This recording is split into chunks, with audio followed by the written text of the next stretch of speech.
Welcome to Functional Roots, where whole body wellness begins in the mouth. I'm Amanda. And I'm Heather, and we're hygienists with a passion for all things holistic, functional, and naturopathic.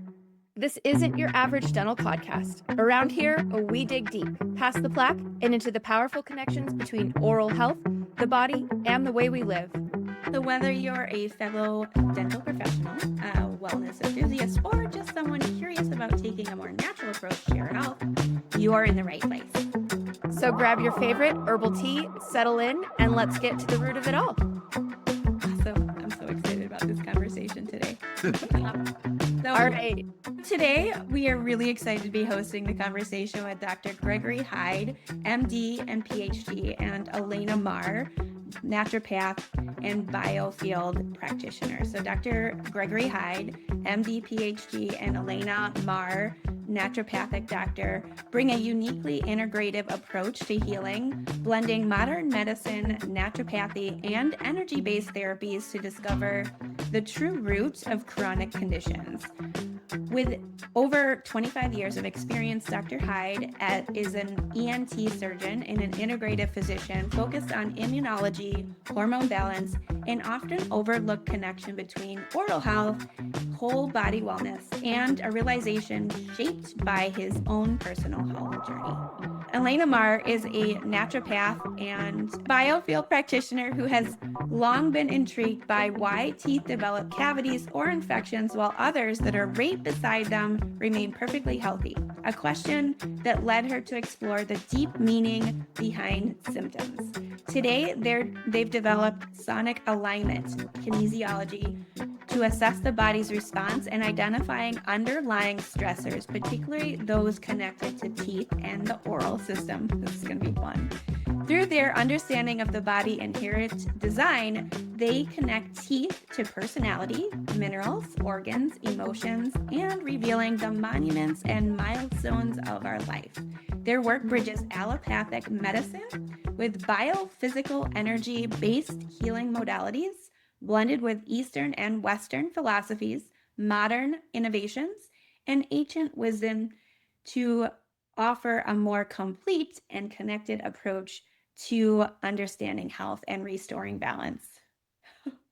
That was a mouthful. So I want to start like that. Everything sounded so interesting. And I think the longer you've been in dentistry, you can't help but question exactly what you said. Why do some teeth just develop such infections? Why can you get a mesial cavity, but not a distal cavity on some teeth? It's super weird. I want to dive into a lot of this, the meridians, energy pathways. When we start talking energy, I think there can be, and I think this is true for myself, if you would have said energy work 2 years ago, I would have instantly said not interested. And now looking at energy and understanding what energy is, because we are energy, we are mineral based, and there is energy that comes from us. It's a different mindset shift. So I am excited to really listen to you guys and hear from you and how you're going to break it down into really simple terms, exactly what you guys do and how teeth are connected. I want to start with your journey, though. Piece it all together for us, and I'll give you guys the floor. Thank you. As a teenager, I had beautiful bite. My bite has always been really perfect and healthy teeth until I started to really go out by myself into the world and going to college and starting working and all of that. So I didn't have any occlusion issues or bite issues. All my teeth were healthy. And all of a sudden I get this cavity on tooth number 14. And I remember asking the doctor and saying, the dentist, and saying, okay, so why wouldn't it be number 3 on the opposite side? Why is it 14? Why is it not 15? Why not the molar next to it? And so I could never get an answer. Why do we get pairs of premolars and molars? Why that one and not the one next to it? Especially if your bite is good and everything else is healthy and looking good. I was never a mouth breather or anything like that. So why would that tooth have a decay and not the others? And it's similar then as a naturopath, I started really asking my clients questions about their teeth because I started working with medical doctors and dentists, holistic dentists, and starting to really take notes for the last 15 years of that connection. Okay, if there's nothing else going on in the mouth and everything looks good and they're just getting this one cavity and coming to me with the same question, like, why that? So that's got me started on a journey to where I documented for years and years, what is the personality of that person? What is the person going through at the moment that they've developed the cavity? What is going on in their health? How is their digestion?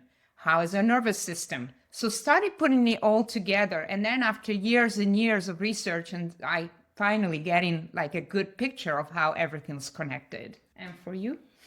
For me, ultimately, my whole interest in getting into the whole energy and sound, because being an MD, PhD, I drunk the Kool-Aid. I was well indoctrinated into allopathic medicine. And I even did my PhD during my residency in neuroscience. When I got out into practice, I was pretty much full speed ahead with that, but God had other plans for me. It was about 3 years into my practice. I actually lost half my vision. I developed an abscess in the occipital lobe on my right side. So I couldn't see anything on the left half of my world. Nothing, it wasn't black, nothing registered. And in working all of that up, they initially thought it was a tumor in there. So I had a neurosurgeon dive in and try to clean all that or remove it. Found out it was actually a peptostreptococcal abscess, a common oral flora bug. I had lots of infectious disease doctors go over me with a fine-tooth comb, and they couldn't figure out how did I get a strep inside my brain. Okay. Ultimately, I was able to get my vision back miraculously because I was actually practicing in Oklahoma. And I had the craniotomy and had recovered and gotten home. And a few days later, a friend of mine who was a Native American knocked on my door and hands me a cedar flute. And he says, "Greg, this is your flute. If you'll play this, your vision will come back. This is not a normal flute. This is a medicine man's flute. This is made to heal. And I promise you, if you'll play this, your vision will come back." I believed him. And I played woodwinds in the band, clarinet and whatnot. And this kind of looked like a clarinet. So I thought, yeah, I can probably make it sound. So I started playing it, and miraculously, my vision came back. And because I'm a surgeon and this is a huge health crisis, I had to basically go and figure out what defects do I still have so that I could safely go back and start to practice in the operating room and whatnot. And I go into the neuro-ophthalmologist at the University of Oklahoma, and he puts me in the machine to test all my visual fields. And he looks at the report and he says, "Let's try that again." He puts me back in the machine, tests it all again. He pulls out the next report and he puts it next to the first one. He goes, "Those are the same." I said, "What's the problem?" He says, "The problem is there is no problem. You got perfect vision, and you shouldn't. You had a neurosurgeon in your brain. You had a strep abscess that should have destroyed some of your permanent visual perception, and I can find no deficits whatsoever in any of your vision." So that to me was like, yeah, exactly, wake up call. Now I had a lot of people praying for me and other things, so I know it was more than one thing, but I didn't feel my vision start to improve until I started playing the flute. It wasn't until years later that I learned about the idea that the body can have these kind of chronic infections at the apex of the tooth called the cavitation. And I, being an ENT surgeon, I actually had a CT scanner in my office that I used for the sinuses. So I climbed in there, told my staff to hit the button. And I had about a centimeter loss around the apex of my tooth number 19, where there was just no bone there. I'd had a root canal placed in that tooth when I was in medical school. And so I took the CT scan to my local dentist and said, "I have a cavitation here. I want you to take the tooth out." And he goes, "A what?" And I said, "Right here, look at the CT. See, I've lost a whole centimeter of bone around the apex of this tooth. I'll send you to the endodontist and they can redo the root canal for you." And I said, "That's a 1 millimeter hole to drain a 1 centimeter infection that's probably been there for 20 years. No, thank you." So ultimately, because I'm a surgeon, I understand how this works. So I ended up finding a biological dentist in the Houston area who removed the tooth and cleaned out all the infection and did some reconstructive work with the platelet-rich fibrin and whatnot. And right now it's totally healed. I've rescanned it and more imaging. And so it's perfect bone. There was no residual type of thing. And my health dramatically changed after that. after getting that cavitation out of there. I had all these kind of symptoms that were mainly on the left side of my body, because we look at the mouth basically as being the circuit breaker box of the body. It generates from the same tissue that makes your nervous system. I love that analogy, the Yeah. circuit breaker box. I love that. Yeah. And so that just opened up all kinds of doors. But because of the sound experience that I'd had, I started as a hobby studying, well, how has sound been used throughout the history of man in the healing arts? And that was the path I was on when I ran into this woman who was trying to figure out how sound interfaces with teeth and with energy in the body and emotions and so forth. And the interesting thing is, as he's looking at my tooth avatar map with all the personality of every tooth, I said, before the root canal was starting to have issues with the tooth, were you going through these types of challenges? And was this kind of the personality, the things you encountered, the emotions you were experiencing before the tooth went bad? And he's, wait a minute. Yeah, that's exactly what I was going through. I can't believe it. And that is the only tooth that you ever had issues with. Right. Yeah. So it was a representation of a few years of a challenge that was ongoing. Well, the challenge was medical school, because the personality of that tooth, it's, what about me? That's what was my body saying, hey, dude, you're pressing it way too hard. Yeah. And then also some of the minerals and some of the functions of the body that tooth is connected to were resonating with you as well. So yeah, that was the interesting thing. But you were talking about the sound? The sound, yeah. So we ran into each other at a conference. It was actually an integrative medicine conference being put on by Dr. Tennant in Dallas. And she was working in his office because he had written a book about how healing is voltage. And he really acknowledged the role that the teeth work basically as completing the circuits in the body, and that frequently when there's a major problem, it's because there's a block or an open circuit, if you will, open switch on that dental meridian, energy meridian, and that people can have all kinds of problems, including things like cancer. And so she was there studying with him, and he Dr. Jerry Tennant. Dr. Jerry Tennant, yeah. So at the end of after the last break, he said, we have a special treat. I have a naturopath from Indiana who listens to teeth. He listens to teeth and can identify emotions that are stuck in the body and whatnot. And so she gets up and it was totally impromptu. He gave her no warning. I had no idea. Yeah. So she's asked if anybody's ever heard about using tuning forks for energy, and I raised my hand. And she gives a couple of the people who had done a lot of research in, like Dr. John Beaulieu and Eileen McCusick, and I raised my hand again. And she looks down at me in disbelief, and I'm sitting right in front of her. Okay, this is the only doctor in the whole room. There's other doctors. Who is this guy? Oh man, he's gonna ask me a question. Yeah. So she's telling about all her work and some cases and stuff, and the thought crosses my head, she could probably use a visual aid here. So I reached down into my bag. And I said, here, you want to use this while you talk? She looked at me in disbelief that I actually had a tuning fork in my bag. Not only, actually the frequency matched the month and year of my birthday. It was a custom fork that I had made. Yeah, and we didn't even know each other. That was just crazy. It's kind of like love at first tuning fork or something. Yeah, love at first tuning fork. I love it.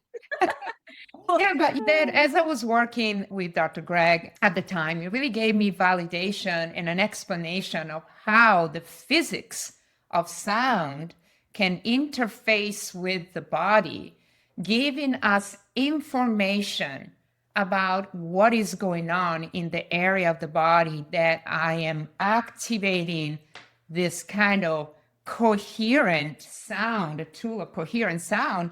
If I'm activating really close to a certain area of the body and then go around the mouth, really with my intention is to really observe the vibration of the tuning fork as I go tooth by tooth, and realizing to my surprise that this vibration changed when there was an issue with a tooth. So the tuning fork, you can explain this better, is the coherent. Yeah, so a tuning fork makes coherent sound. Coherence means that all the wavelengths are in alignment. They're synced with each other, okay? Just like a laser is coherent light, so to speak. And so the key was finding a frequency of the tuning fork that is in alignment or is the wavelength of creation of the world around us. And so that's a whole nother story that we probably don't want to go into. But once you activate it, then you interface it. And so you can actually use your thought, or you can use physical location to interface it. And if everything in the body is in harmony, then the sound interacts with the energy and there's no disruption of that synchronicity. And so the vibration in the tuning fork remains unchanged. But if there is an imbalance, a disharmony or dysregulation there, then that changes that alignment and interferes with the vibration in the tuning fork, and you feel the vibration change, or you can hear it with your ear, as well as that the tone actually changes. You know, what I like about it is that we've even demonstrated this to dentists. Went down to Florida, I had a few dentists, and is that there would be a patient having an issue with one of the teeth, and I would go around and listen, and the tuning fork, the sound, the vibration, even when I use like an unweighted tuning fork, which will make like a ding sound, it would completely change as I was moving or very close to the tooth that had an issue. We actually did an example with listening to the person's bladder and the person's breasts. And one of the breasts, actually, the tuning fork went from doing ding over a right breast, and over a left breast was whoa. And everybody in the room, they were like, what's going on? The tuning fork must have broken. So you can hear, you can feel. This is not like muscle testing that you're like, I don't know, is the person... It's more than just a yes/no answer. It's no, it gives you the quality of what was going on. So the person actually had breast cancer on the left breast and also had a UTI. And that's when the tuning fork was making this kind of crazy sounds. The people in the room could see the change in the vibration. They could hear it, but also they could try it themselves and say, whoa, that's incredible. I'm moving to listening to my nurse's left shoulder, and there's no issues there. I go to the right shoulder and it's completely changed, and she's got an issue in the right shoulder. This is not something that only we do. This is something that we can teach, and other people can listen to different parts of the body or the organs or the teeth and realize, oh, okay, something's going on here. What is going on with one of the upper first molars? Yeah. And actually, we get a lot of dentists say, listen, there's a crown, and with the x-ray, we can't see if there's an infection or not. But actually, the sound of an infection behind a crown is a very specific vibration that we can recognize, but you cannot see. To date, we've never been wrong. Yeah, every time. And they'll actually remove the crown, and there is exactly what we described. Yeah. So that's quite. So we get lots of emails from dentists going, because we'll tell the patient, you need to go get this crown checked out. And when we were in Texas, because Dr. Tennant would refer to a lot of the biological dentists after a short period of time of making these recommendations, it got to the point, if Elena says this is the problem, I'm not even going to do an x-ray. They just go in, and every single time they would find a leak or a crack or a hidden infection that was causing the problem. But the difficult thing to do with this job is really, people say, okay, can you listen to this tooth?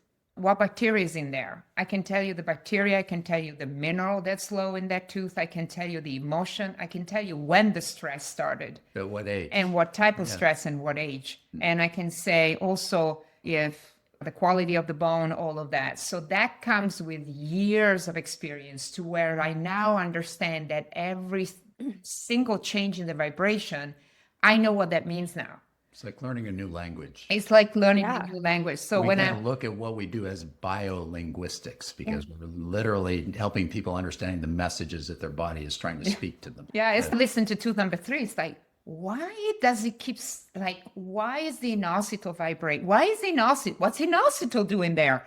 And then I understand that actually inositol is connected to tooth number 3, because the tooth number 3 is the pancreas, is the sweetness, is the glucose metabolism, is the high testosterone tooth. And inositol is amazing for insulin resistance. It's as powerful as a prescription drug known as metformin, for example, in double-blind studies. So then I started creating the map to where every tooth is connected, not just like fear. You see a lot of maps out there. They say, loss or anger. The canine relate to anger. The wisdom teeth have got to do with the heart, so it's probably losses. No, I go well into the specifics of the situation, the type of challenges that a person might be going through when they're experiencing those issues. And then very often they would say, Oh, that's connected to zinc. My doctor told me that my zinc is low. That's interesting. Or that's connected to magnesium.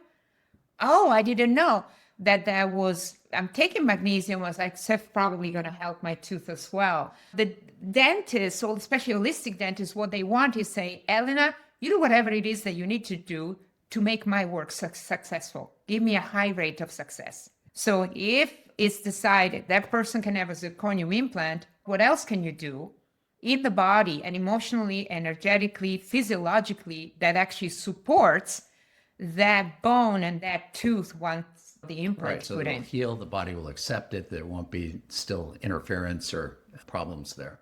Yeah, and it's actually interesting because some of our clients that work with biological dentists that know us, they're like, "Oh, he gave me the tooth chart and the meaning of that tooth, and I learned so much about myself, and I feel empowered now, and now I make some decision to change some things in my life, and then the tooth gets better." That's incredible. Yeah. I would love if you could finish like full circle Yeah. your tooth, Dr. Hyde. Right. That infection, was the property of the flute the right vibration? That is what I've been thinking this whole Sure. time. Yeah. What How was did my it? friend Steve know where to Yes. put the holes on the flute to give me Yes. the right Yes. message? Yeah. That question actually bothered me or puzzled me because I left Oklahoma. I moved down to Texas and started practicing. So I lost connection with Steve before I could ask him that question.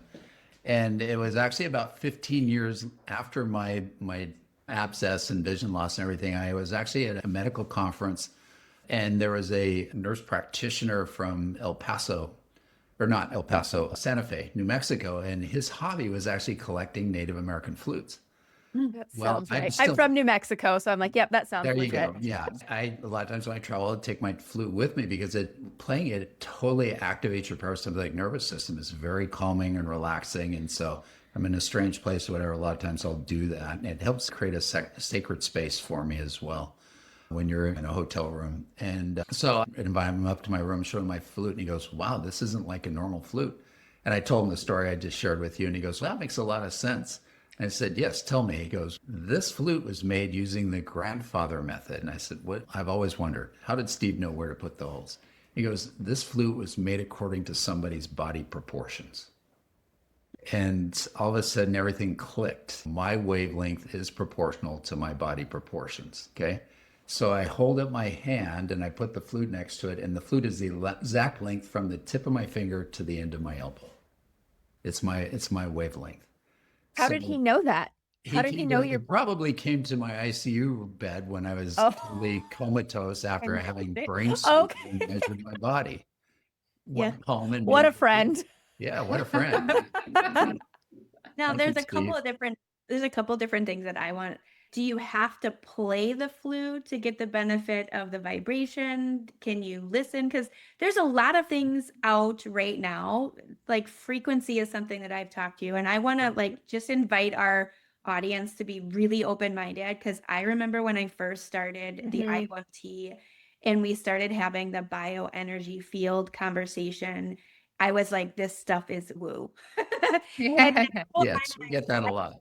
spooky too, like with like Rife technology. There's a lot of things with quantum Yeah. physics. Yeah. There's a lot of things with frequency that you can play on your phone. Can you cover some of that information between the tuning fork and like Spooky 2 and Rife technology? Because it's all tied together. It- What's the difference? And do you have to play the flute? Can you listen to a flute?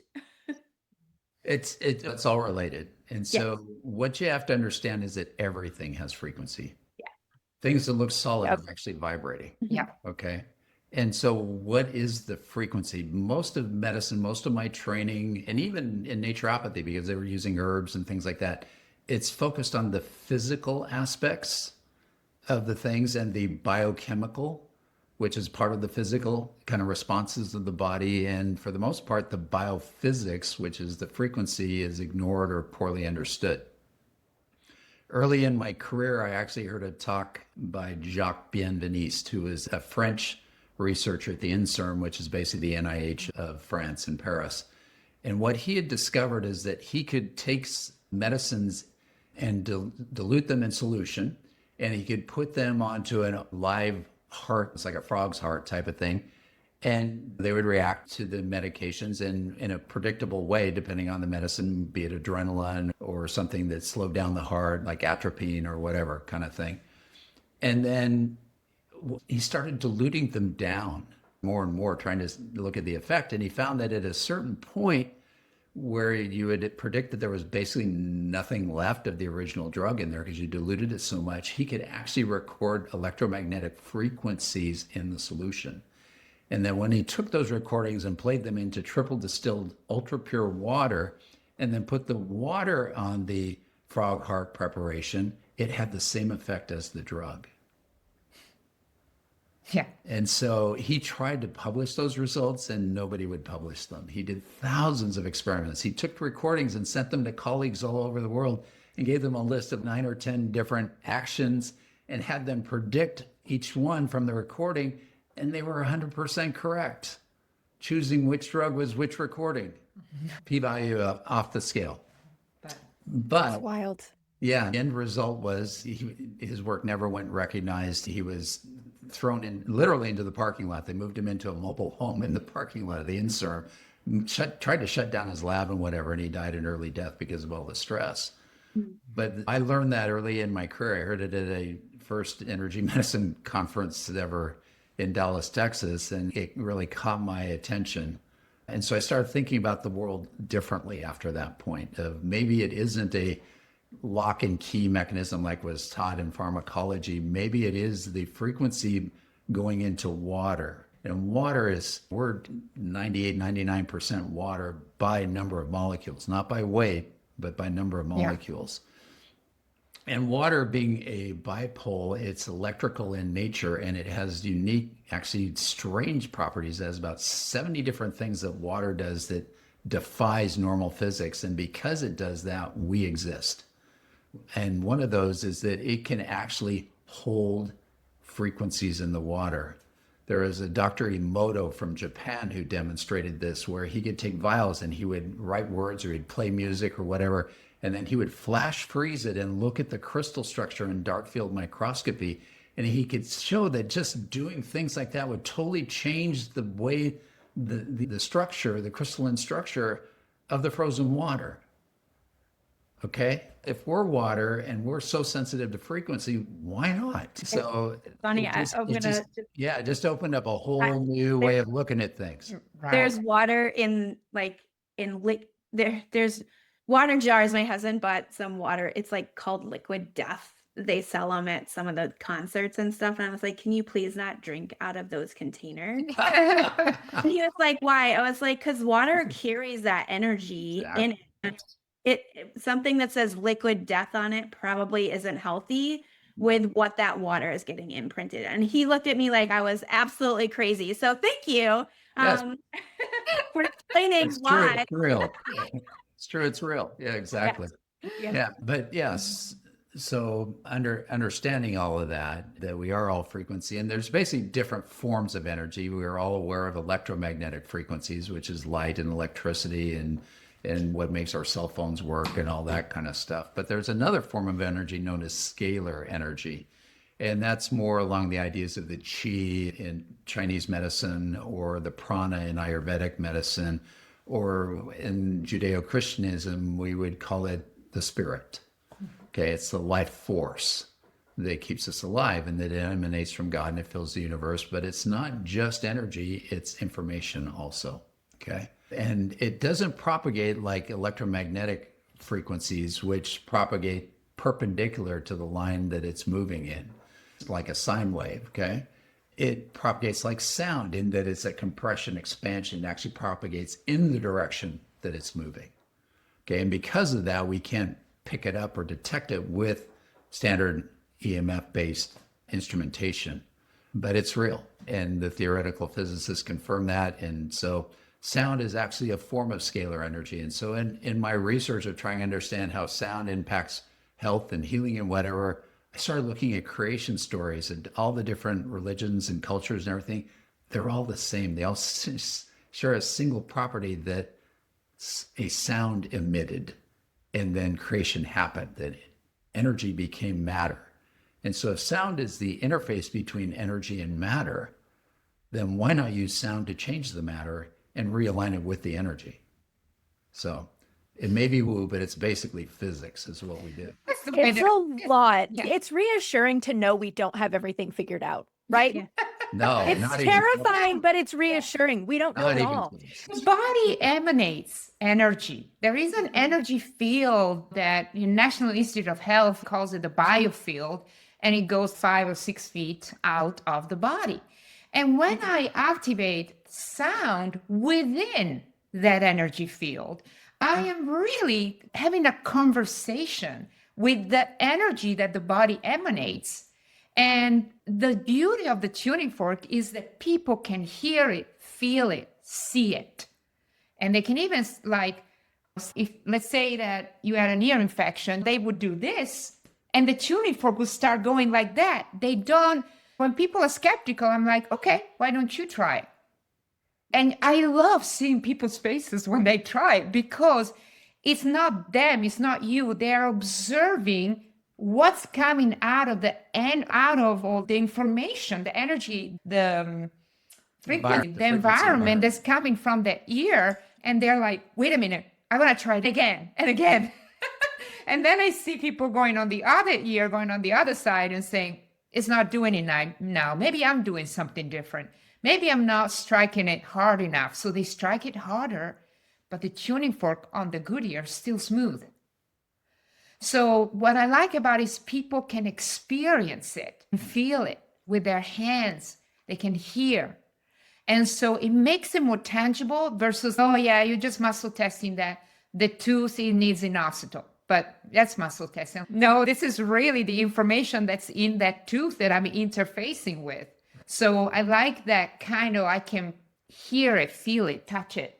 Elena, I'm curious, as a patient sitting there, because you're saying feel it, do you feel vibration like resonating back, or you're feel it feeling in it? my hand because that's a good question.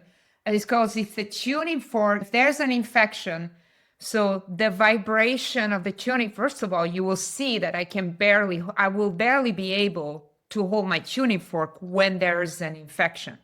This will really go. You can actually see the vibration become chaotic. But I would also feel the intensity of the vibration in my hand. And sometimes I do feel it all the way down into my elbow because it's so strong. Now, when everything's in harmony, only this part vibrates and I don't feel as much sensation in my hand. So when I say people can feel it, it's because you're holding the tuning fork. So you're feeling the reaction of the tuning fork as it interfaces with the body. So it's not like I feel it in my body. Yeah, it's not an intuitional type. It's literally physical. You feel a change in the vibration in your hand. You're using the frequency to find the imbalances. Yes. Are as you a also detector. using the frequency to heal? You can, because you can use it as a form of biofeedback, basically. Yes. So we use both. This is in a very long tuning fork, and with the weights, it's a low frequency. This is 54 hertz. Okay.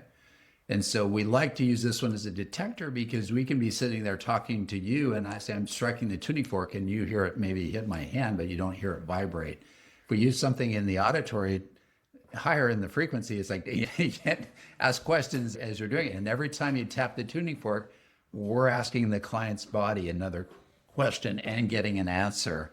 And so we can go through organ systems and neurochemicals and hormones and all the minerals and all the vertebrae, all the teeth very quickly and have an overall idea of what's out of balance in this person. Yeah, I think that it's interesting when there is an imbalance, the vibration that I say, it can get really agitated. Some people that we talk say that the rumbling, oh, I know it sounds like a broken car engine versus a hummingbird. Yeah. So some people call the hummingbird as this ear is really healthy. Yeah. And some people call it, wow, this looks like a broken car. But we've learned that it's a different language for everybody as we've tried to teach this technique. And so we honor that and we encourage them to discover this for themselves and figure out how their body's going to interface with this tool. But the interesting thing is, as you start identifying the different types of rumbleness, so one can sound more like a car, like an exhaust that is gone bad in the car, or a broken car engine, or another one sounds maybe there's an earthquake.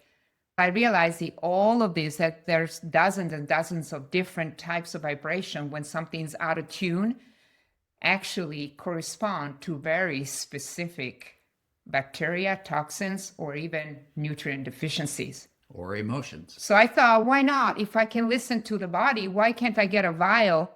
If I go to, we have like Epstein-Barr viruses, and have H. pylori, strep. Mercury, all the different minerals. Why not listening to what mercury sounds like? What's the vibration of H. pylori? What is the vibration of an HPV? Or strep. Then I started learning all the different vibrations, and that each one of these, whether it's a toxins or pathogens, actually vibrate at a very specific frequency, or they have their own characteristics in the vibration. And so I listen to the body. I'm like, ooh, there's an H. pylori there, because I can't diagnose, right? As a naturopath, At least in our state. She like, said. Greg, just like I can tell you what's in, I can tell you what's in the mouth. We call it a co-diagnosis in dentistry. I say, when you're at the hospital, if you have a question about you're not sure what's going on in the ear, you call me. Let me call a friend. Call a friend.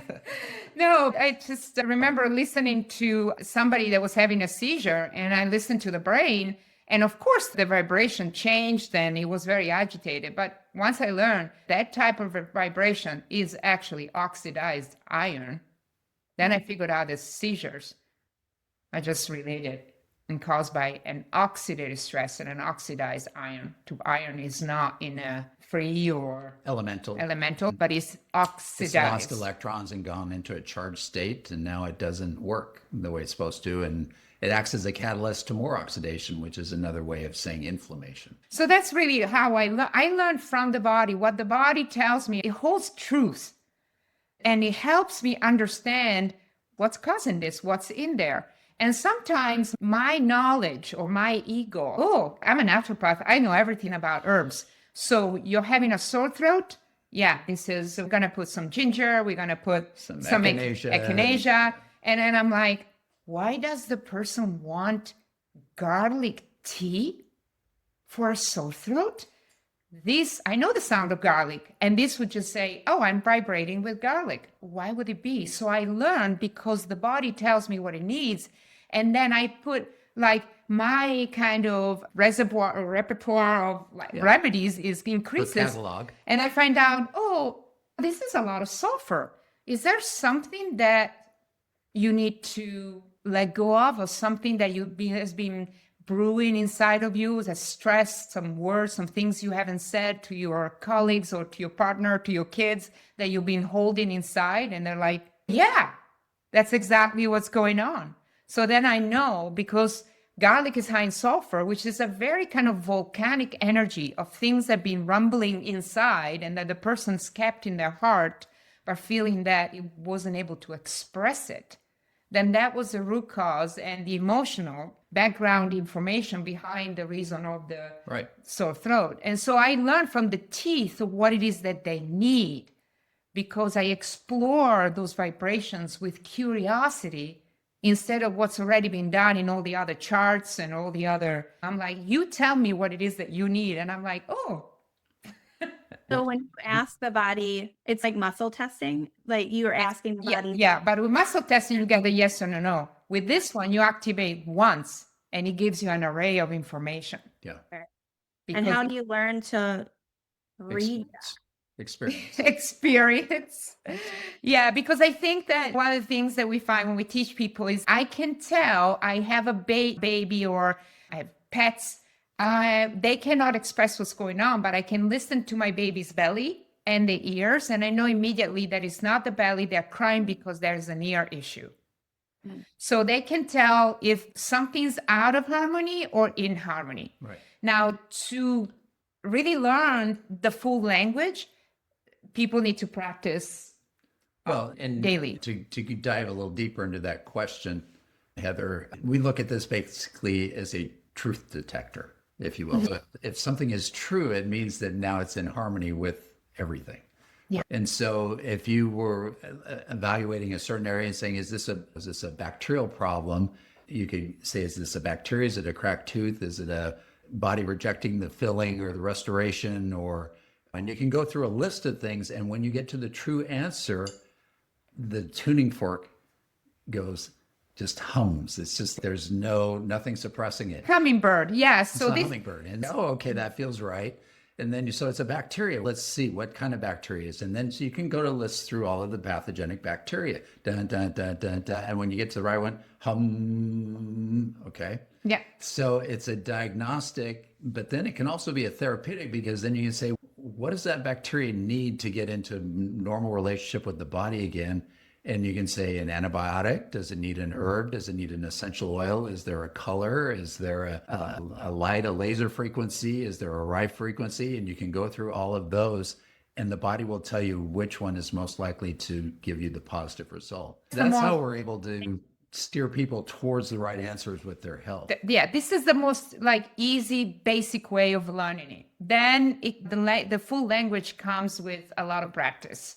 Where you don't have to ask as many questions. No. Because that feels just like strep. I was like, oh, I know what that then is. You can say, is it strep? That feels like strep. You don't have to go through the whole list anymore. But early on, that's what you do. That's how you figure things out until you recognize. Yeah. It's interesting because I was saying before we started the recording that I had someone who's very much in the naturopathic. I have to connect to you guys. I think it's difficult. I think for me, muscle testing I always wondered, am I pushing harder?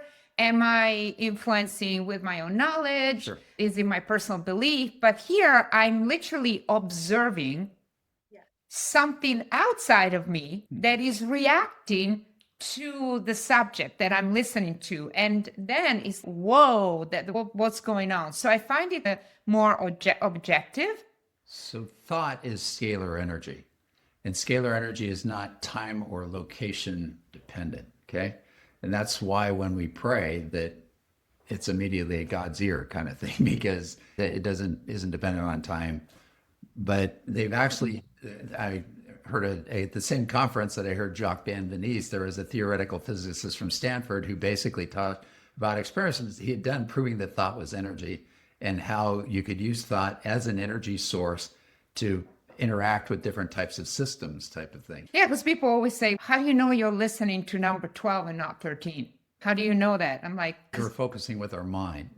Yeah. But the point that I was going to make with the muscle testing is that the tester's thought or belief, the person being tested's thought and belief, and actually anybody else in the room or in the vicinity type of thing can influence the result of that test. That's the problem of it, is that it's an open energy system that can be impacted by all these different things. The thing that we find is really beneficial with the tuning fork is that it's an isolated energy system. You activate it, it vibrates on its own. Yeah. Okay, so we've tried impacting it with our thought and whatnot, and it has minimal effect on it, kind of things. Yeah. So it gives you a much more reliable feedback mechanism to test people with. Yeah.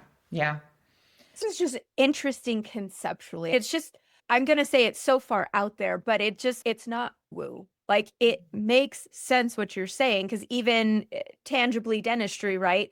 We can manipulate probe depth readings if we really wanted to.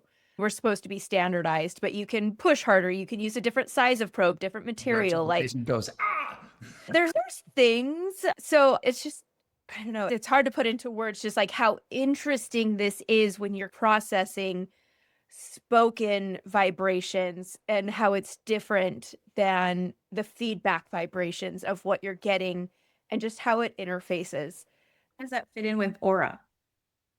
Sure. So the aura would be another name for the biofield. That's what the NIH has now named it as. And so it's an energy sphere that emanates from us, and Ayurvedic and Reiki types of ideas that these energies all emanate from the chakras, basically, which are the 7 energy centers of the body that basically physiologically or anatomically correspond with clusters of ganglia, basically. It's like little mini brains that we have at each of these chakra locations. But from a spiritual basis, I look at it as these are the soul anchoring points that hold our life force in connection with our body.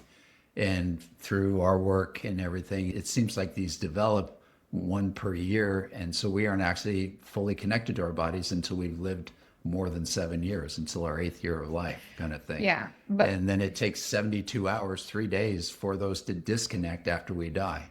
And that's why in the Bible and so forth, people had to be dead for 3 days before they called them officially dead. So Right, anyway, rise on the third day. crazy. But when I interface with teeth or any organs for that matter, I'm really visualizing the tuning fork is listening to the tooth, not to the aura. Yeah. Okay, I just want to make that very clear. It's interfacing with the tooth. And sometimes I go, okay, I'm in the enamel, I'm in the pulp, I'm in the root.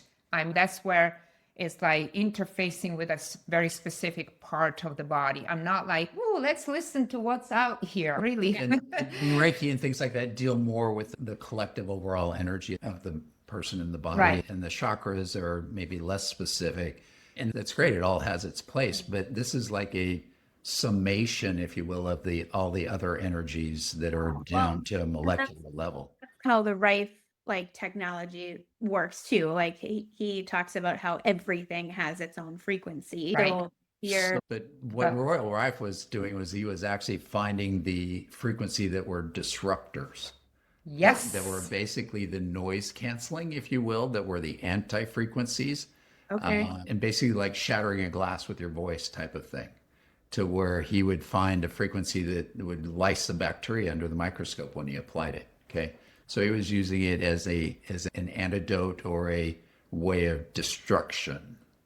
And so we have a little bit of a problem with that because we're all about harmony and bringing things to coalition kind of thing and restoring normal relationships rather than let's go to war.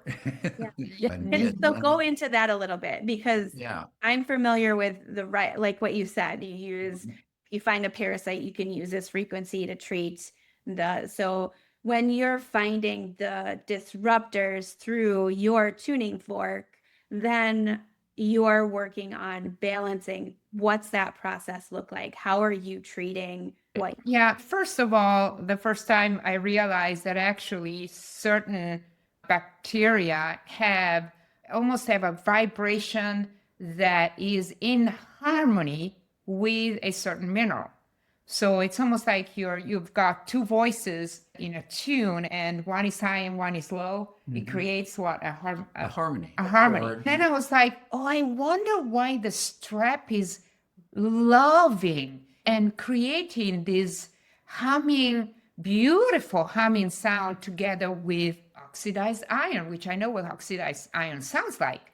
And if you're like saying the vibration of oxidized iron actually is in sync with the strap. So I started asking my husband, it's like, why is the strap loving iron so much? This is so interesting. What about if we take away the food that the bacteria is surviving on and replicating on? Instead of trying to kill the bugs, we need to find out why are the bugs there in the first place and what are they feeding off?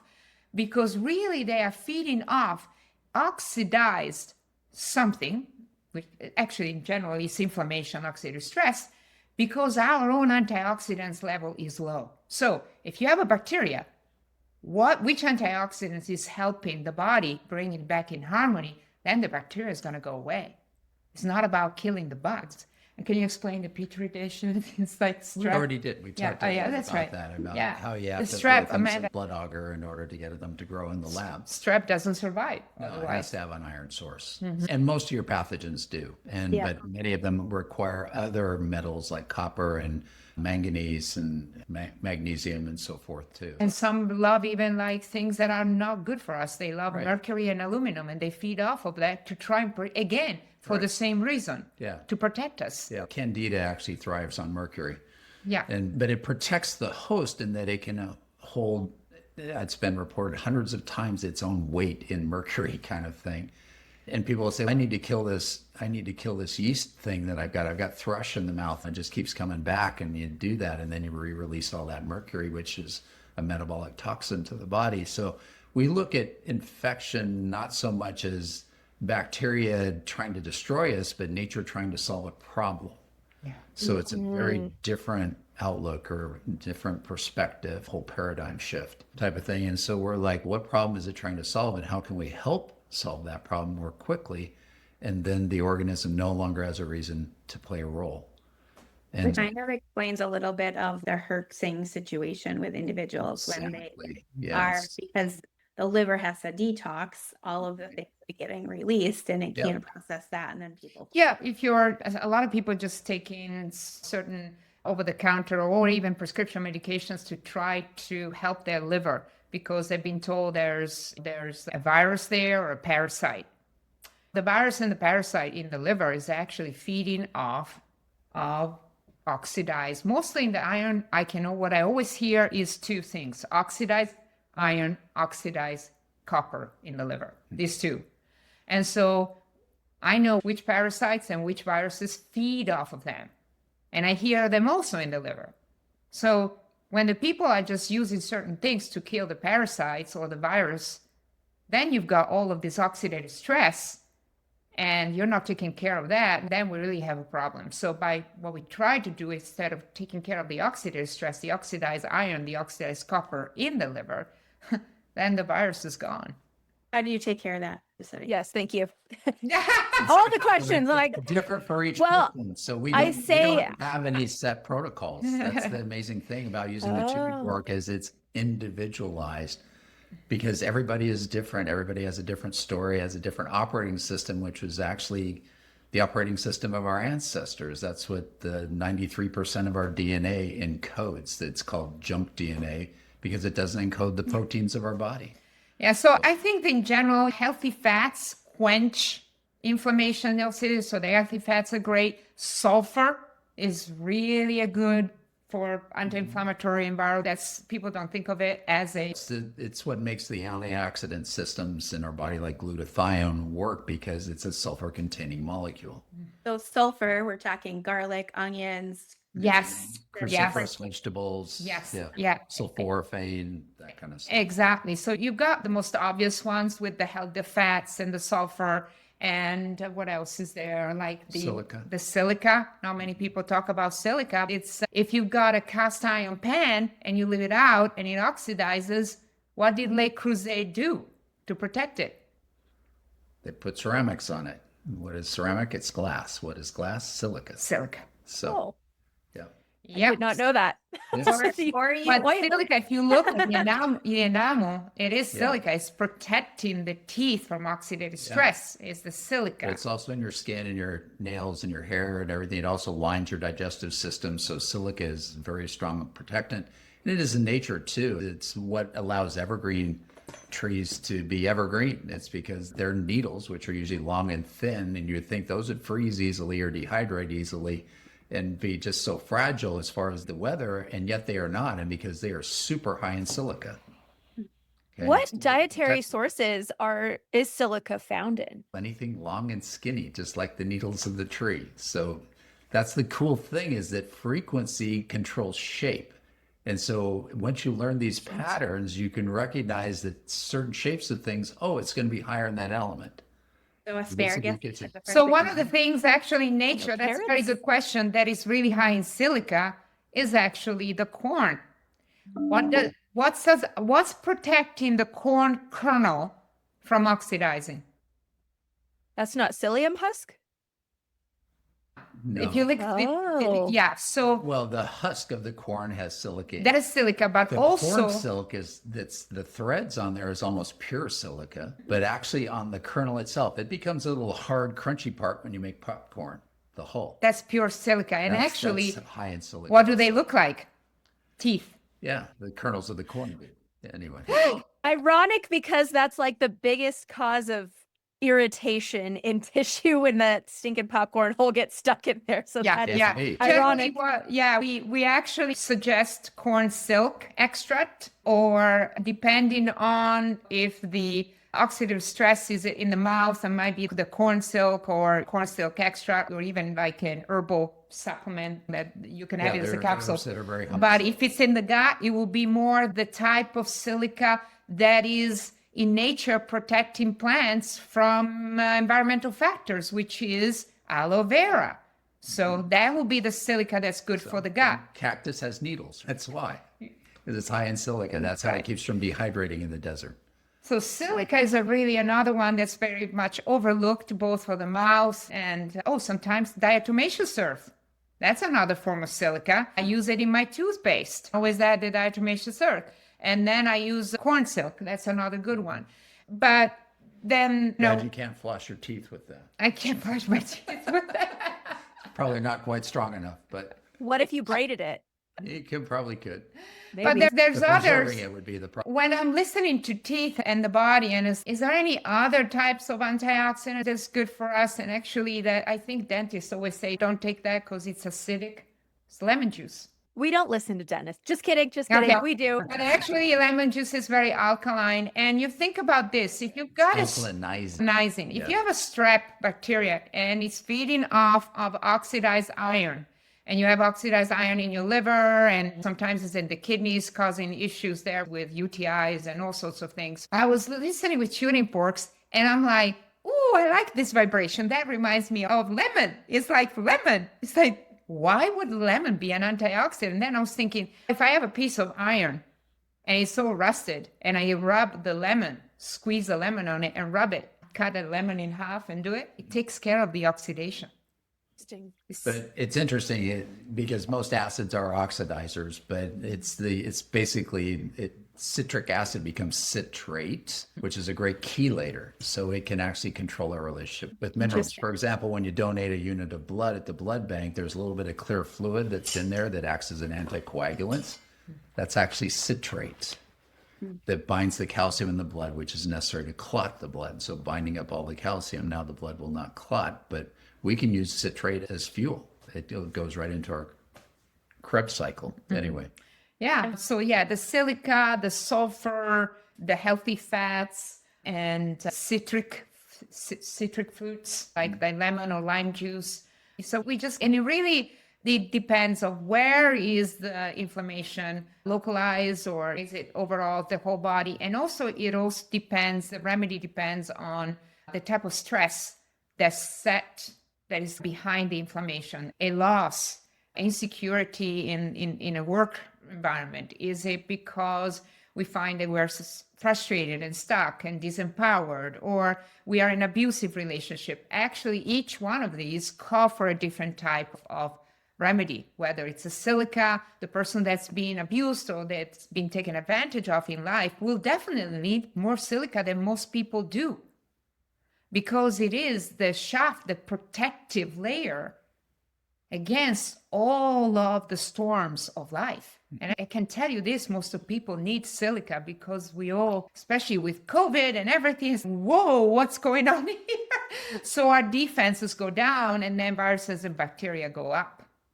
So the other cool thing about silica is it's piezoelectric, since we're talking about sound. Okay, so when you vibrate silica, it actually emits electrons. And so that's why a quartz watch works. We've all got these in our phones and computers and whatever, because when you put electricity at a certain frequency, it'll vibrate, and then it basically counts those vibrations, and that's how it can measure the time. This is so fun. This is a good episode if Heather is quiet. Because she's normally chomping at the bit, so she's deep processing over here. And honestly, you can see the wheels turning. Yeah, pretty much. I think we're both just, first off, you guys need to be speaking at the IAOMT and IABDM conference. Thank you. Oh, thank you. 1,000%. Thank you. Captive audience you would have 100%. How you have suggestions on how do we apply? Make that happen. Yes. Connected to the Yes. right spot.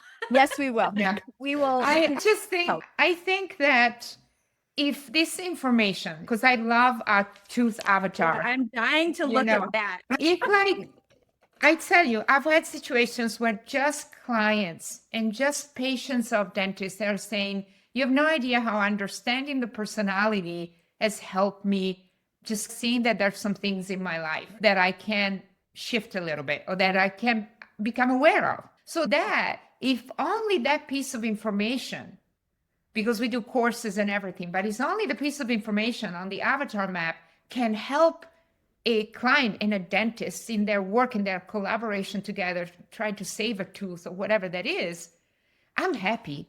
I'm happy if it's just that piece of information. But obviously, I think that people, naturopathic doctor, DOs, and medical doctor and dentists can really make use of the chart and seeing how the person has insulin resistance versus issues with a fatty liver or allergies, how that relates to why some of the teeth are experiencing some distress. I just want to come by you guys and just get scanned. I know. I'm like, where are you located again? Where do we go? Yeah. Oh, Indianapolis, Indiana. Yeah, where are you located? One of I'm you- in Utah. Yeah, but yes, Wisconsin. Wisconsin. Okay. Okay, Yeah. where is it? Wisconsin. We go through Wisconsin when we go. Oh, up that's to right. I know Minnesota. it's not. Yeah, Yeah. okay, yeah. All right. We go up on the North Shore of Lake. Where Superior. are you? Where are you? We're just outside of Indianapolis. Carmel. Oh, yeah, you're not far. Yeah. It's an easy drive. I used to do that for volleyball all the time. I'm going to have to come visit. He's a big volleyball I play professional volleyball back in the days. in Italy. We, Oh, wow. She we still played plays lots beach of volleyball. tournaments in Indianapolis. Yes, there are. It's a big, lots of volleyball here for sure. Yes. Yes. Best So sport. can you tell us, you said you do teach classes. Tell us a little bit about the Vita Institute that you guys have. Who's that for? Yeah. Um, Sure. you know, Yeah. let So us know yeah, about- my nickname is now the Tooth Whisperer. My clients, okay, you need to see the Tooth Whisperer. Ask her what the tooth is trying to tell you. Maybe now would be a good time to give you a little kind of case that we. Asking about where. Oh yeah, Um, but Yes. so the Vita Institute is the two of us, and we definitely need some more help because we're just getting crazy busy. And we have an office in our home, which is where we're at right now. I still work part-time as an ENT doctor. I haven't totally left that field, but we're trying to move more and more into just this. While he's at work, I do teeth whispering and That's good. consultations. And we do them a lot via Zoom. Some people like to be here in person, but it doesn't have to be that way. Right. We are able to even do this at a distance because of the wonderful properties of scalar energy, which sound follows, and that it's not time or space dependent. Yeah, and so we right here. We could listen to you right now during this call and tell Really? you things about yourself and nobody knows about it. no, but maybe separately. Separately, yeah. We don't want to embarrass you in the podcast. But a lot I'll of it is edit just- it out. It's just bringing stuff to awareness for people. That's the first step of healing, is that they just don't know what the problem is. Their subconscious, if you've had a bad experience, your subconscious is, we never want to think about that again. That wasn't any fun the first time. Why would we want to experience that again? Because the way the mind works, it creates a hologram, a holographic experience. And the mind reacts as if it were real, even though we're thinking about a past or a future type of thing. The way our emotions, our biochemistry, everything will act as if it's happening right now. The concept that Yeah, so our subconscious protects us from reliving that over and over again. But in order to heal and release that energy, you have to bring it back to awareness. And that's what the sound interface allows us to do for people. But we do classes, she We said. do classes, yes. So the Vita Institute has a educational platform on thinkific.com. So we have a number of classes, including ones on teeth. We did We have one- 16-hour 2-day course on just the teeth, going deep dive into all these different relationships for people, and that's available there. We have a course coming up in September. That's a 2-day course. And again, we also, you see on Thinkific, we have the tooth chart, the avatar chart, but also We have those available where if people want to just purchase the charts, they're available there. and also the one that goes more in detail, though. That's called like the map, I think. Yeah. That goes and describes the personalities and everything. Exactly. So the chart is nice just for reference, but there's actually, we go tooth by tooth and talk about the emotions and the minerals and everything that are involved in kind of a tabular form. So We also did a 1-hour class where we talked about, and this is very interesting, we talked about how teeth are related to vertebrae and also to rib cage, because there's rib cages up in the palate. So there's a line in the middle, which is, how do you call the line in the middle? Suture. the raphe or the Raphe. That's actually corresponded to the spine, because the spine is a location of where we calm down or bring down the sympathetic nervous system into parasympathetic. Think about animals that have their hair up. And we do the same thing where you feel inside. the shiver down. Yeah, we're doing the same Scared or thing, bringing the sympathetic down by pressing with the tongue on the on the spine. I call it the spine of the palate because That when central median, yeah. So yeah, when that's kids are using their thumb, and soothing. Yeah, a lot of times they have problems with their tongue mobility. They might be tongue tied or whatever, so they just can't self-soothe by pushing against their palate. so we talk about how that's connected to the spine, and also how each really of those ridges and lines, how do you call those? The rugae or they look like ribs literally coming off that median raphe type of thing. They're connected to the ribs, and actually we find very often that people that are just having issues, or they break a rib, then they get a crack on the same tooth that is actually connected, sometimes the seventh tooth, if you're using the European language where you call from 1 to 7. Sometimes you find there's a crack on tooth number 7 and they actually cracked a rib, and how the two are actually connected. She had to crack a rib to make that connection. I cracked a rib and it is cracked. I can't believe it. And there's 7 here, 7 here. And then there's a floating rib is number 8, just like the wisdom teeth that are 8 comes later. That's a 1 hour. That's Which a 1 hour also course. corresponds with the 7 chakras and how that develops in life. We try to explain all of that, how it's all related. Yeah, but there's a lot of things a lot of little courses, and the 2-day course and the maps and the chart. It's all available on Thinkific. What is the correlation? Sorry, I am now thinking. So if you crack a rib, what happens that it would cause the tooth to correspond to? Yeah, sometimes there's a weakness in that meridian, Right. to where When things break, there was already an energetic weakness even before you broke it. That's why it broke. And we look at that as the body saying, hey, pay attention to this area of the body. There's something that needs to be fixed here. We constantly microfracture ourselves and micro tear ourselves, but the body can repair that if there is energy and nothing impeding the repair. And things deteriorate and break down when the energetics are off. Okay. And so we can go back and say, yeah, you broke it now, but the energy was actually off 5 years, 10 years ago, whatever kind of thing. And that's what led to this problem. And so we bring it again to a level of awareness. And we're like, let's go back to that 10 years. We can have them reimagine what happened there. That brings that hologram, makes it current, and then they can change their reaction to it. What if it was trauma? Exactly. That's what we do. Like a physical trauma. Yeah, it's the way you react to that trauma that leaves the ongoing message to your body. I never want to do that again. Anytime we say that, that changes the way energy now flows in our body going forward. And so that can, in the short term, be helpful to keep us out of a dangerous situation. But if that's now passed, that message or that programming, that script is no longer benefiting us, but it's blocking normal open energy to and fro. It changes from a rubber ball, which will bounce, into more of a glass ball, which leaves a mark every time you drop it. That's true. Okay. So we're all about making everybody open energy systems and dynamic, not static, even though we talk about homeostasis, which is a misnomer.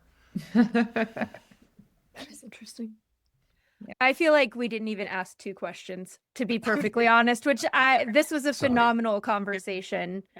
I think maybe we are at a point we should start wrapping up. I want to get your opinion on energy enhancement systems. So these rooms that have these finely tuned systems that you can sleep in that help to align the frequency within your body. I would love to hear your opinion on them. Sure. The first thing we look at is what frequencies are they using? How did they determine those were the frequencies that you need? Many of these are a one size fits all. Granted, there are some fundamental frequencies that we all share, hence the tuning fork working for not only human beings, but we can listen to plants and animals and anything in the known universe with it, because it's all shares that same frequency.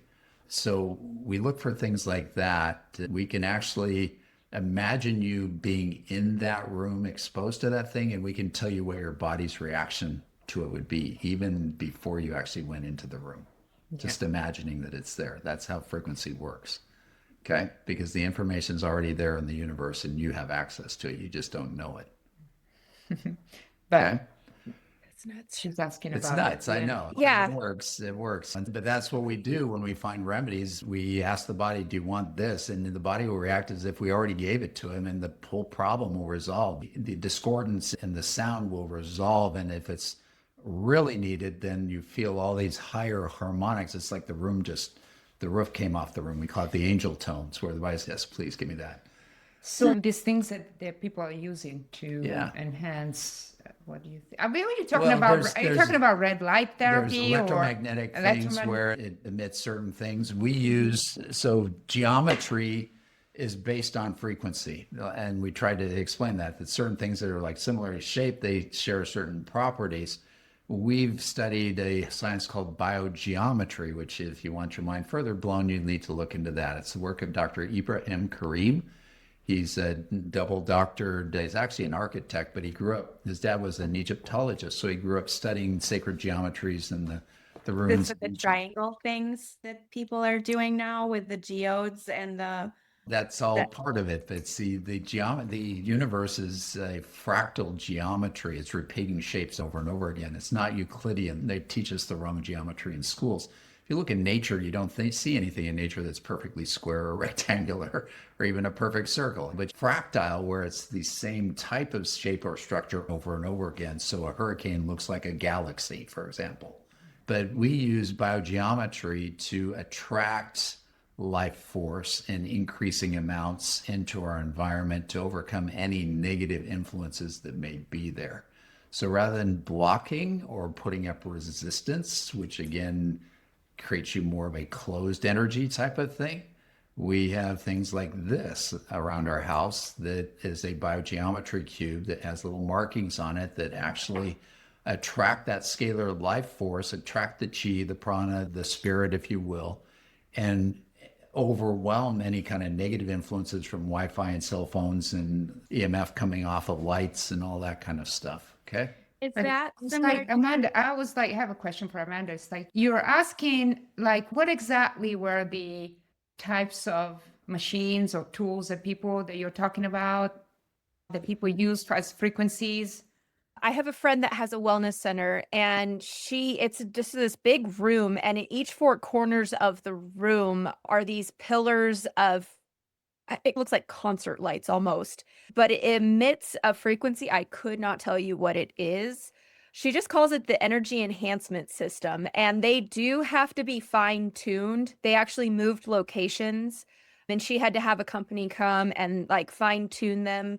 So I think it is, like you said, a one-sized frequency, yeah. not specific to each person. Well, yeah. But people come and they'll spend the night in this. And I took a nap in there one day. I felt amazing the next day. Yeah. Yeah. I think like the most important thing is that these things need to be personalized, and you want to be gentle with it. You just want to be very careful. Yeah. Because when I was looking into some of these machines, you can also set it up for your heart, or you set it up as relaxation or nervous system. Right. Each individual has a limit or a certain amount of response that's different. So if I go in for anxiety and I go in for 15 minutes, and someone else can go in for 5 minutes, but after 5 minutes, they actually have a bad reaction and they feel like it's too much and they don't feel safe. So what a certain program that can work for some people may not work as well for others.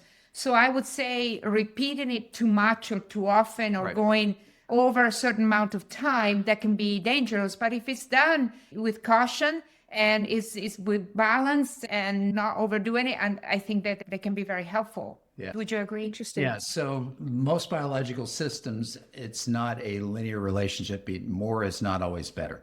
Okay. In fact, it's U-shaped. Yeah. And it took me a long time as a doctor to understand that. And I try to teach that to other doctors, because the way our neurotransmitters and our hormones, everything works, we don't have enough, lots of symptoms. We have the right amount, all gone. But if we hack the system, which a lot of these things are hacking, biohacking kind of things, then we actually build up resistance to those things. Okay.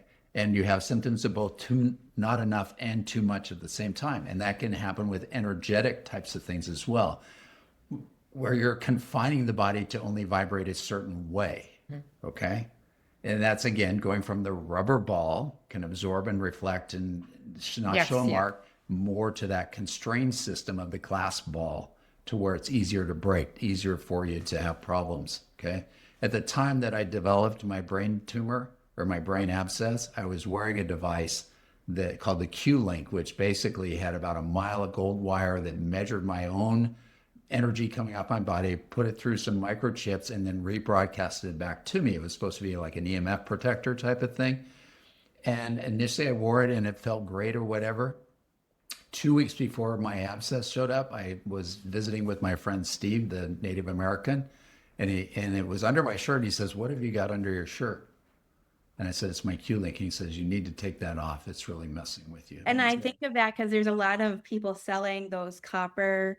That's so you just answered my question. Yeah. Exactly. So those copper You've got to be the coil thing that's Yeah. showing energy blowing in or in out, and they can like dangle something in. pendulum types of Yeah, things. yeah. Exactly. Yeah. Yeah. So we're familiar with all of that. Yeah. Like a tuning fork. Yeah, I like the tuning fork because if the tuning fork is like saying, oh, the nervous system of the heart is really stressed out, so we need to do like some release and just calming down the nervous system, working with the heart. And I'm thinking, oh, okay, this is great. And the client loves it. And then they said, oh, can we just do this for 2 hours? And maybe what was supposed to be actually a 30-minute session on the heart turns out to be only 15, because I can tell that after 15 minutes, the tuning fork changes in a way that it tells me message was received. If you go further, you're actually damaging the body. So it's interesting that the sound gives me immediate feedback on, yeah, we need to work on this. We need to work on the adrenal. We need to work on the fear in the left kidney that's causing the UTI and the kidney stone.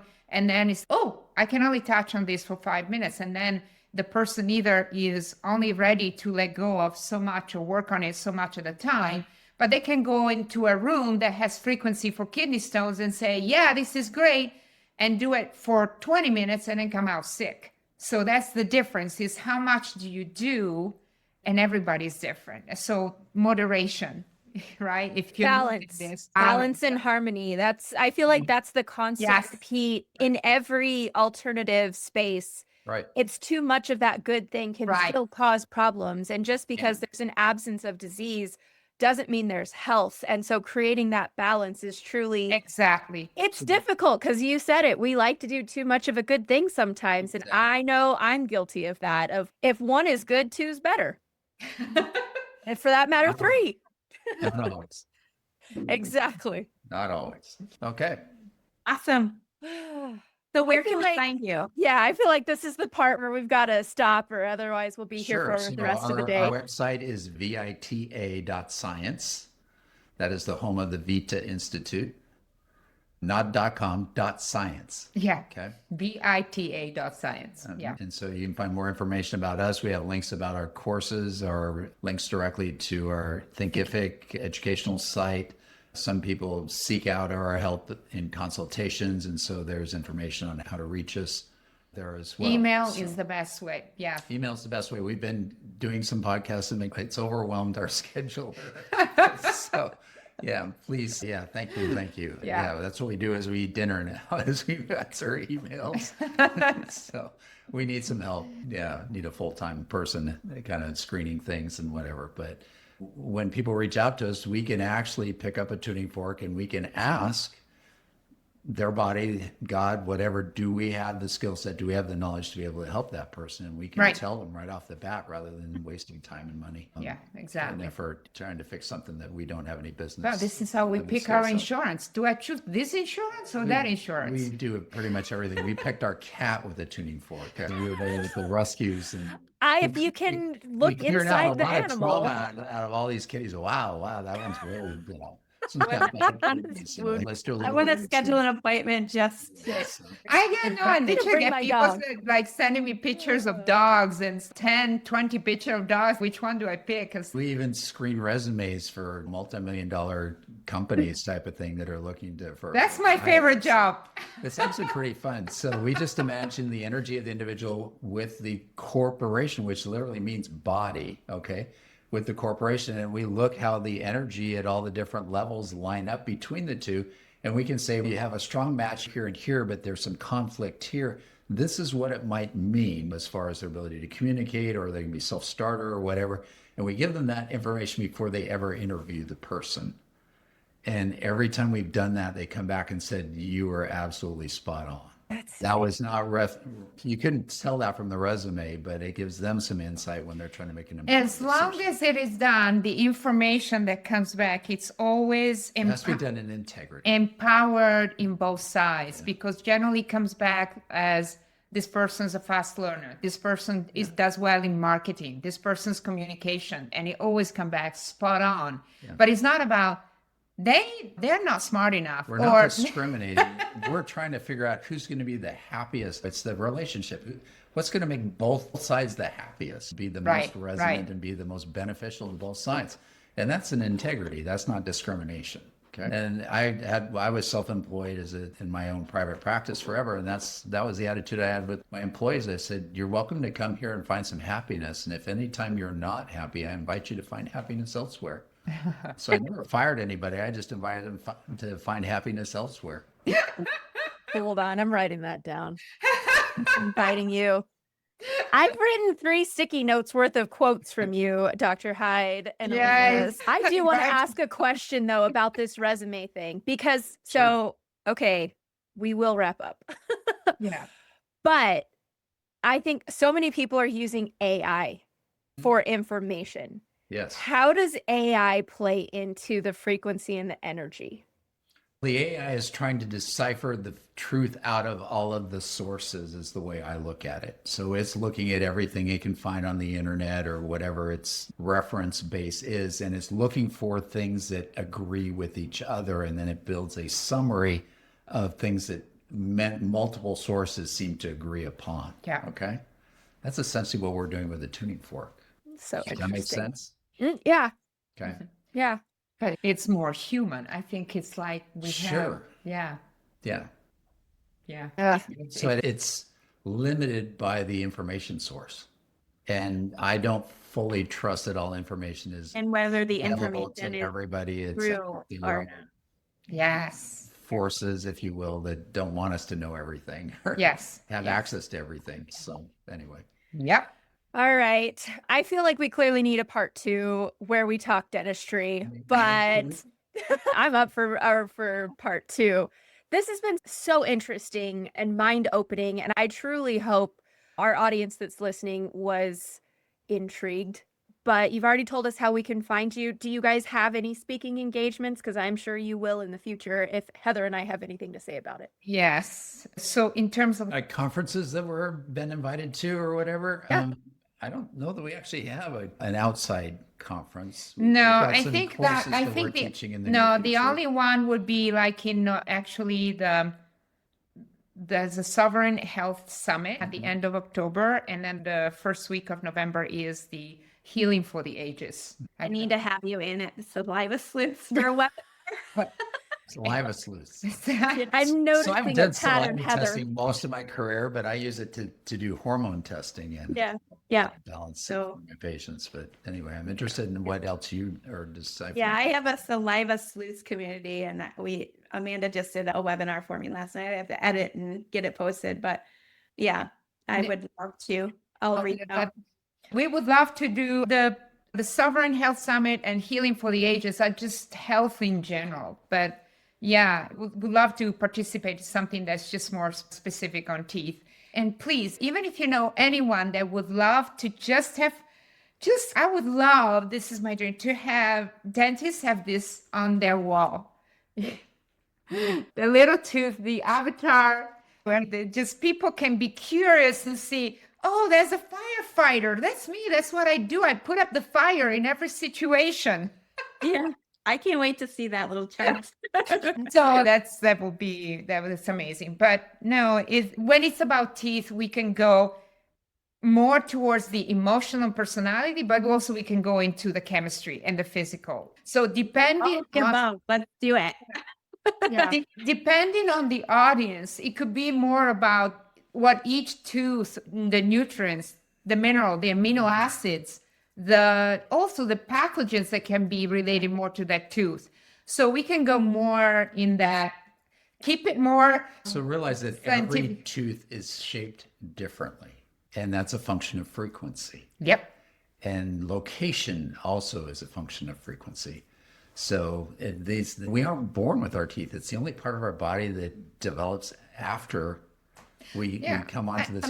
Every tooth is a representation of a lesson or a milestone that we learn as we go from age 0 to 7. Yeah, 0 to 7. And then your primary teeth start falling out, and your permanent teeth, because now you're fully in your body, start to emerge. There's just so many kind of beautiful patterns that you see once you understand how the system fully works. And then when you're fully almost ready to be independent, you get your wisdom teeth. That's when the wisdom teeth come. Yeah. And you're ready to leave your family, because the relationship between the teeth actually is a mirror of your relationship within your family. Yeah. You have a father tooth, a mother tooth, and then your relationship to your father and your mother. Your cousins. That's the way the teeth both. Oh my gosh. As well as how easily they're damaged or prone to cavities or decay. Just see me when I actually meet a person face to face. I make a joke and I look at their teeth and I'm like, oh, okay. It's like, oh, how's your liver? And are you doing enough for yourself? Because how do you tell? How can you tell? Oh, I can tell because you have this one tooth overlapping the other tooth, which means that probably you have the masculine energy that is really overcoming the feminine, which is the self-care, the softness. Mm-hmm. So you're very hardcore. It's like, yeah, that's how I am. I can just tell by your teeth. Gives a window to your health. And so you can actually release that energy or restore the proper relationship, and the tooth will move on its own. We've actually done that for people. They didn't need braces. Interesting. They just needed that. And we actually, shortly after we met, trained with do that. I do that. You have to do that. You have to do that in person. You can't do that. You have to do that in person. Because it can't require a minor manual stress of the tooth to get it to release the frequency. But we've done these little kiddos that have their canines. The canine mark. Descended canine. You weren't pulling, but he was really trying to release. He's putting a little bit of I call it dental chiropractic. Yeah. So it's quite interesting. Yeah, there's a dentist in Paris, France, Marie Caffine, who had championed this technique, and we actually went and studied. Trained with her shortly after we met each other. But Dr. Caffin, Caffin, actually wrote a lot of the research that actually was published in France, in Italy, and in Germany. French, Italian, and Spanish. Never been published. Reviewed, accepted in the peers in Europe, but never here, where she actually goes through the science of how the wisdom teeth are connected to your parasympathetic nervous system, and pulling them out is putting the person in constant fight or flight. Yeah. So I'm curious, what if somebody is congenitally missing a tooth? Especially we're seeing like more people without full sets of wisdom teeth. Like I only had 2. Yeah. What is that? I'm curious. So in order for cells to replicate and divide, there has to be an adequate energy there. So that's actually a symptom of there's an energy imbalance in that circuit of the body to begin with, where you couldn't generate the tooth properly. Yeah, generally on the upper, that's referring to some of the energy coming from our ancestors. So if we had a grandmother whose family maybe just immigrated, or they've had a really stressful life and to where they were very poor, or they struggle finances or life or abandonment or things like that. This is on the left side, it would be grandmother, mother, grandmother, and the right side is father, grandfather. So if there is sometimes some trauma, or where there's immigrants and they're being uprooted. Yeah. There's almost truth is like, thank you. I'm not ready to. Don't feel safe to emerge. It's a representation of a part of the DNA that is really the body doesn't feel safe to inherit, and so it's not a bad thing. It doesn't necessarily have to be a bad We thing. try not to judge. Yeah. Try Yeah. to be unconditional in everything we do. Yeah, exactly. So It's just interesting that I'm going to use this little snippet as just like a whole separate segment. yeah. it's That's quite interesting. it's quite interesting. Yeah. No, it's fun. It's fun. So that's in our 16-hour course we talked about. Gonna sign up. Gosh, Find some. there's so much to learn. Yeah. You guys, thank is you awesome. so much for joining us. Definitely yeah. schedule another time. To honor you having us on here or whatever, we are offering a discount for any of our tooth-related courses for any of your Or any products. any of the products that people, any of our educational stores. So there's 15% discount, and you just put TEETH15 as the code. T15. Great. Thank you. Thank you guys. Thank you. Thank you for having us. This is great. It's wonderful to have an audience that is not like one by one, I would like client by referral, and it's just great to find people that are likely minded. It's such a joy. Yes. If you guys would also, just to continue to help our platform grow, if you would like and subscribe on all of our channels, that just helps the awareness and the message get out there so that we can continue to find more like-minded people. We would greatly appreciate that.